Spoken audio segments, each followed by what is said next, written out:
তারপর বলো না, তোমরা ওই নদীর কাছে যাওয়ার পর কি হয়েছিল? তারপর আর কি, নদীর কাছে পৌঁছতেই আমরা রাক্ষসদের দেখতে পেলাম। সত্যি? কতগুলো রাক্ষস ছিল? আরে ওদের ঠিক করে দেখা যাচ্ছিল না, ওই ধোঁয়ায় ঢাকা ছিল। ওদের কি আবার গোনা যায় নাকি? একটাও থাকতে পারে, আবার অনেকগুলো। সত্যি? তারপর তোমার নিশ্চয়ই খুব ভয় করেছে। ভয়? আর আমার? যে ভয়কে ভয় দেখাতে পারে, আমি সেই কুশ। মায়াবী রাক্ষসদের দেখতেই আমি ভেবে নিয়েছিলাম নিজের প্রাণ দিতে হলে দেব, কিন্তু আমার দাদাকে যেন সংকটের সম্মুখীন হতে না হয়।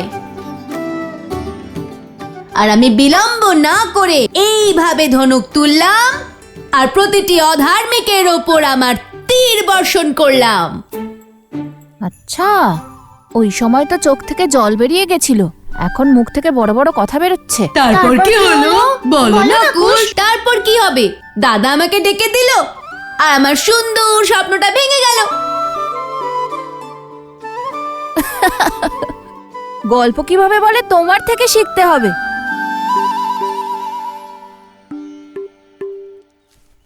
আসল কথাটা হলো, মাতাদের কত কষ্ট করতে হয় অত দূর থেকে জল আনতে। তাই আমরা ভাবলাম যে জলকেই মাতাদের কাছে নিয়ে আসি। কি দাদা, ঠিক বললাম তো? অবশ্যই। সত্যি লব আর কুশ, খুব বীর তোমরা। এবার এই জল সর্বদা আশ্রমের কাছে থাকবে আর ওই রাক্ষসগুলো দূরে।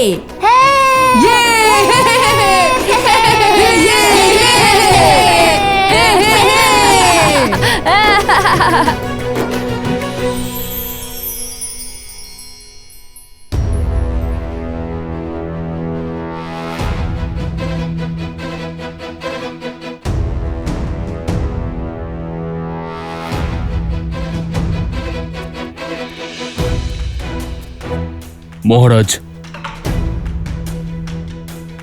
কি বার্তা এনেছ অঙ্গদ? আমাদের কাছে এত সেনা নেই যে আমরা দুর্গকে চারদিক থেকে ঘিরতে পারি মহারাজ। কিন্তু আপনি নিশ্চিন্ত থাকুন মহারাজ, আমি প্রতিজ্ঞা করেছি ওই চন্দ্রবাহুর বধ করার, যে বিনা কারণে আপনার কিষ্কিন্ধা রাজের কন্যার অপহরণ করেছে। অঙ্গদ, যা করার শীঘ্র করতে হবে। এই দুর্গ ভেদ করতে হবে আমাদের, আর তাও ওদের আক্রমণ করার আগেই।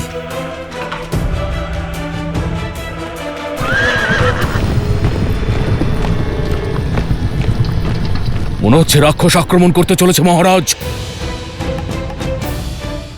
সৈনিকেরা প্রস্তুত হও।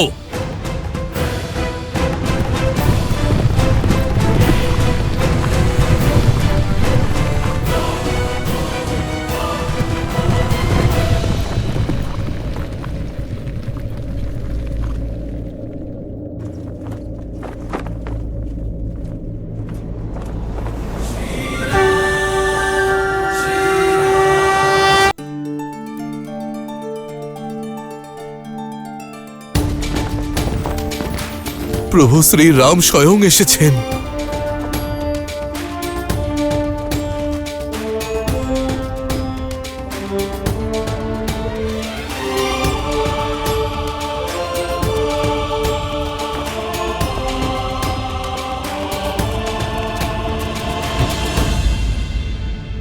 প্রভু, আপনি এসেছেন কিষ্কিন্ধায় আমায় সহায়তা করতে। আমি ধন্য হয়ে গেলাম প্রভু, আমি ধন্য হয়ে গেলাম।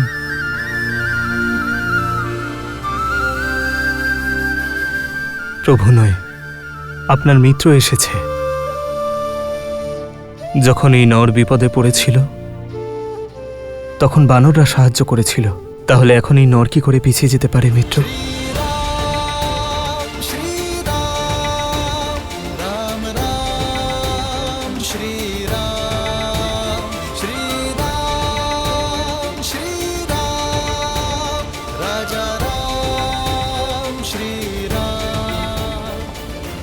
এই সংসারের প্রতিটি নারী, তা সে মাতাই হন ভগিনী হন, কন্যা হন বা স্ত্রী, প্রতিটি নারী সম্মানীয় হন। আর আপনার কন্যা আমারও কন্যা সম। আমাদের কন্যাকে যে অপহরণ করার দুঃসাহস দেখিয়েছে সে শাস্তি অবশ্যই পাবে।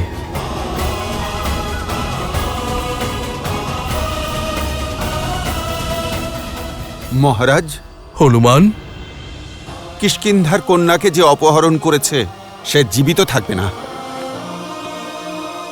প্রভু, আপনি আমাকে আদেশ করুন। সুযোগ দেওয়া আমাদের ধর্ম। তুমি দূত হয়ে যাও আর চন্দ্রবাহুকে আহ্বান করো, বলো ওকে ওর পাপের শাস্তি দিতে। স্বয়ং অযোধ্যাপতি এসেছেন, আর এই শেষ সুযোগ। যদি প্রাণ প্রিয় হয় তাহলে আমার মিত্র বানররাজ সুগ্রীবের কন্যা তৃণাবতীকে যেন সসম্মানে ফিরিয়ে দেয়।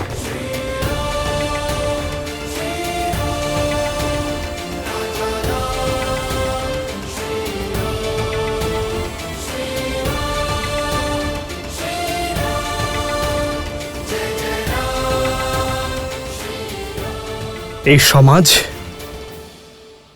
এই সংসারের সবথেকে বড় দুর্ভাগ্য যে প্রতিটি যুদ্ধ, প্রতিটি শান্তিকাল, মিত্রতা, শত্রুতা, প্রেম,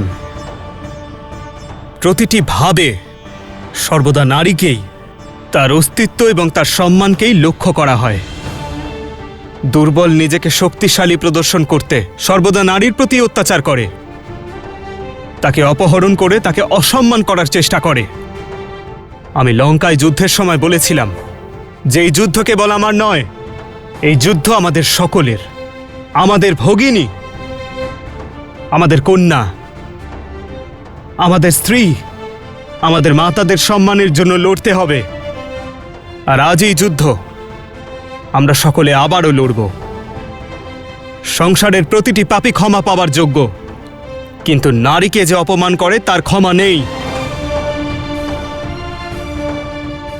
আর চন্দ্রবাহুকেও তার পাপের শাস্তি আমরা অবশ্যই দেব। জয় শ্রীরাম, জয় শ্রীরাম, জয় শ্রীরাম, জয় শ্রীরাম।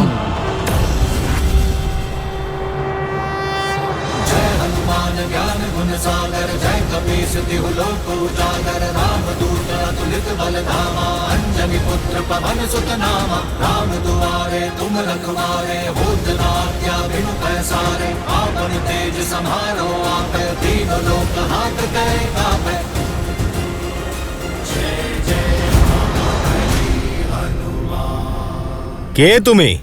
প্রভু শ্রীরামচন্দ্রের দূত, ওনার সেবক। চন্দ্রবাহুর সাথে সাক্ষাৎ করতে এসেছি। তুমি কি আমায় তার কাছে নিয়ে যাবে, নাকি আমি তোমায় তুলে নিয়ে যাব?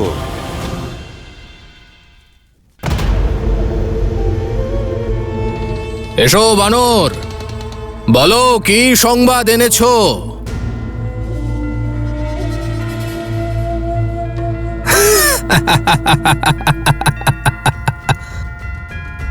শান্তির বিকল্প নিয়ে এসেছি। এটাকে তুমি বার্তা ভাবতে পারো বা প্রতিস্পর্ধা, এটা তোমার ওপরেই নির্ভর করছে চন্দ্রবাহু। আমার প্রভু শ্রীরাম আদেশ করেছেন, হয় তুমি বানররাজ সুগ্রীবের কন্যাকে সসম্মানে ফিরিয়ে দাও, অথবা নিজের মৃত্যুর জন্য প্রস্তুত হও। শোনো, আমায় নারীকে সম্মান করার শিক্ষার আদেশ সে দিচ্ছে যে অন্যের কথা শুনে নিজেই নিজের স্ত্রীর সম্মান রাখতে পারেনি, তাকে ত্যাগ করেছে। চন্দ্রবাহু, যে সত্য আমি আজ জানি সেই সত্য সারা জগৎকাল জানবে, যে এই সব তোমার পিতা সহস্র রাবণের কৃতকর্ম।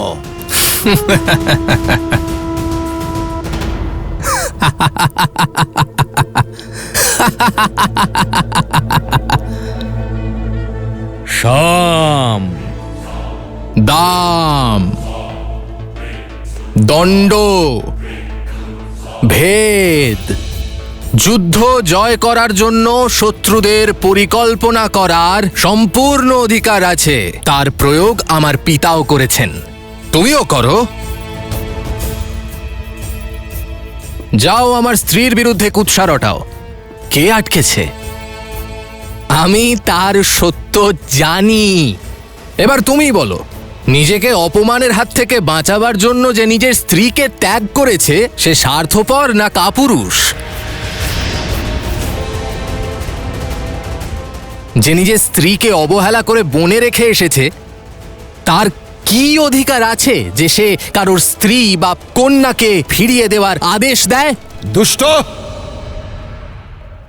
তুই আমার ভগবানকে পাপী বলেছিস। তুই ক্ষমার নয়, বিনাশের যোগ্য।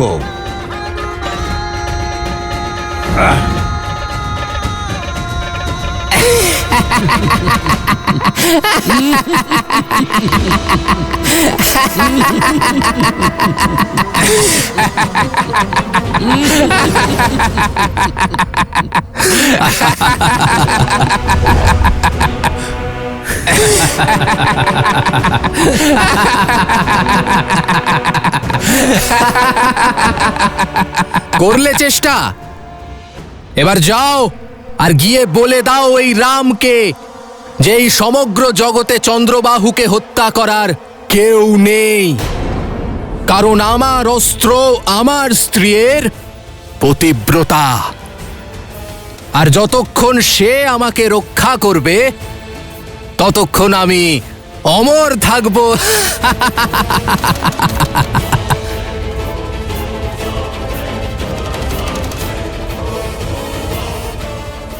আর গিয়ে জিজ্ঞাসা করো ওই অযোধ্যার রাজাকে যে ওনার স্ত্রীও কি ওনার রক্ষা করেন নাকি কেবল বনেই লুকিয়ে থাকেন।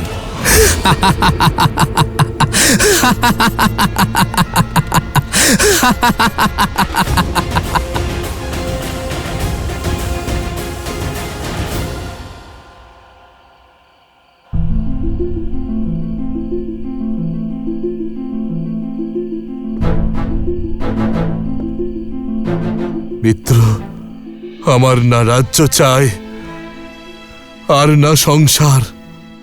আমি চাই কেবল আমার কন্যাকে, কেবল আমার কন্যাকে।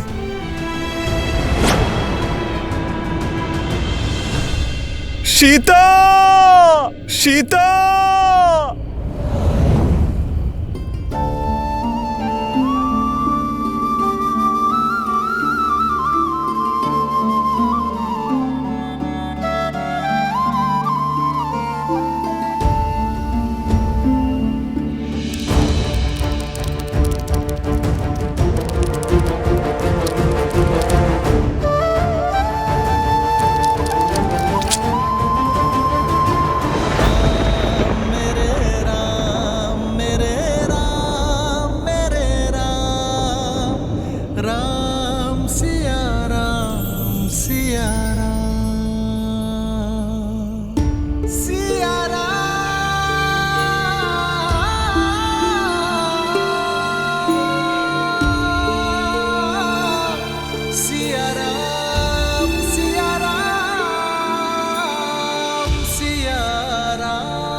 এই আঘাত তো কেবল দেহে সীতা, মন আর হৃদয়ের আঘাত তো কেবল কেবল আপনি নন আর্য, আমিও জানি। আপনার মনের কষ্টের কারণ বুঝতে পারি আমি।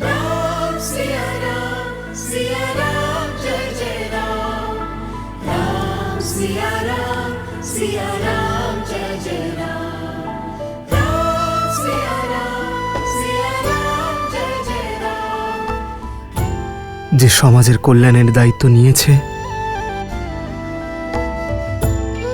তার মন শান্ত কি করে হবে সীতা? এই সঞ্চিত কর্ম প্রত্যেককেই তা পেতে হয়। সমাজের কটাক্ষ, সংসারের কুমন্তব্য শুনেও নিজের কর্ম করে যাওয়া, কতটা কঠিন সে আমি জানি আর্য। আর আপনার প্রতিটি সংঘর্ষের জন্য আমি গর্বিত আর্য।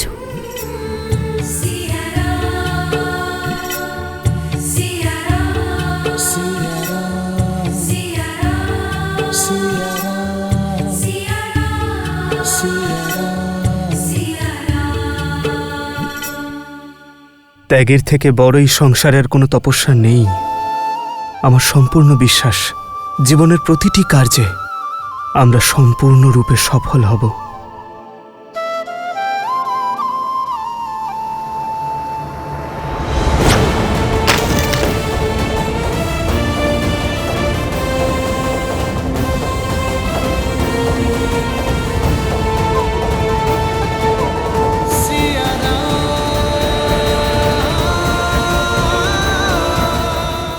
কি হয়েছে আর্য, যা আপনাকে এত বিচলিত করছে? কাল ভোর হলেই আমি ভগবান বাল্মীকির পরামর্শ নেব। উনি আমার সমস্যার সমাধান করতে পারেন।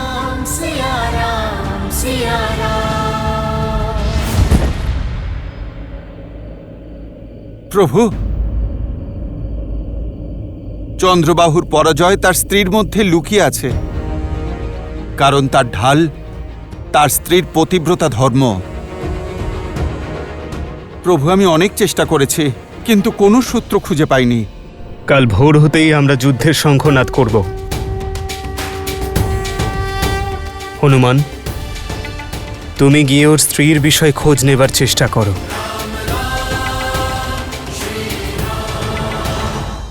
দেবী, ফল্গু স্নানের ব্রত রাখুন। ফল্গু স্নান ব্রত? হ্যাঁ দেবী, একটু কঠিন ব্রত। নির্জলা উপবাসে ফল্গু নদীতে দাঁড়িয়ে মন্ত্র জপ করতে হবে। এসো সীতা, এসো। এইবার কোনো ক্ষমতা তোমাকে আমার ছলনা থেকে বাঁচাতে পারবে না। গ্রিস এবং মিশরের পৌরাণিক কার্যের ক্ষেত্রেও রাম রাজত্বের সামাজিক ন্যায় ব্যবস্থার মিল পাওয়া যায়।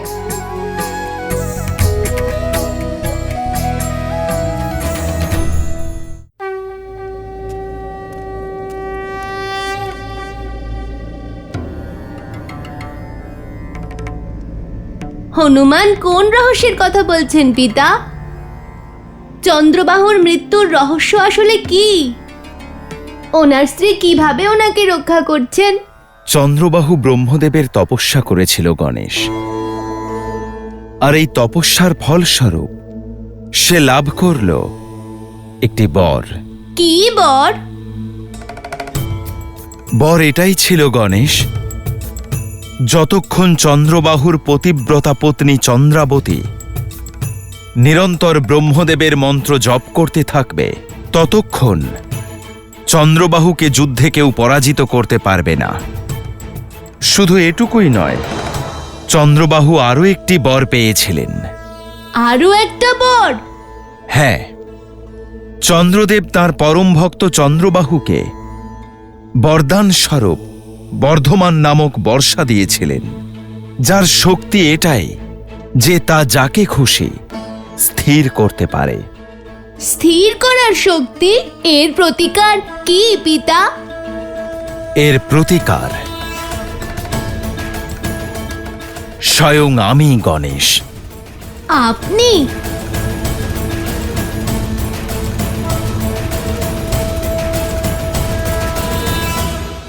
বনে যাবেন ষণ্ডের গাড়িতে? কিভাবে যাবেন বনদেবী? ষণ্ডের গাড়িতে? আশ্রমে তো কোনো ষণ্ডের গাড়ি নেই। আমরা প্রতিশ্রুতিবদ্ধ, ওকে তো ধরতেই হবে। দেবী, যে মন কর্মের বন্ধনে আবদ্ধ, যে জগৎ কল্যাণের জন্য ত্যাগ করতেও তৎপর, সেও ভাবনার সুতোয় বাঁধা পড়ে থাকে। মন বলছে যে আমার শ্রীরাম কষ্ট পাচ্ছেন, আর সেই চিন্তাই আমাকে বিচলিত করে তুলছে। এবার আপনিই বলুন, ওনার সহায়তা কি করে করি? আমাকে পথ দেখান প্রভু।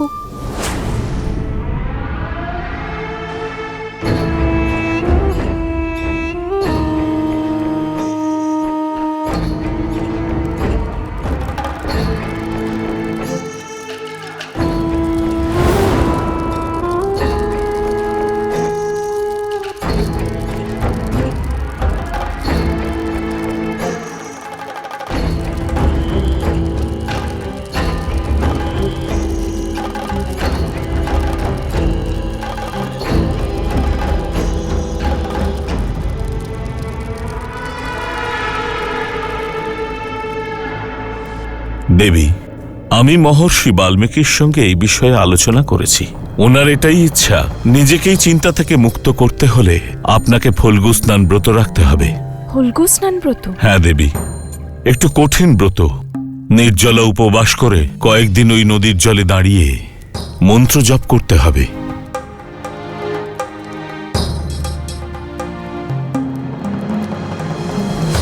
এসো সীতা, এসো। এইবার কোনো ক্ষমতা তোমাকে আমার ছলনা থেকে বাঁচাতে পারবে না।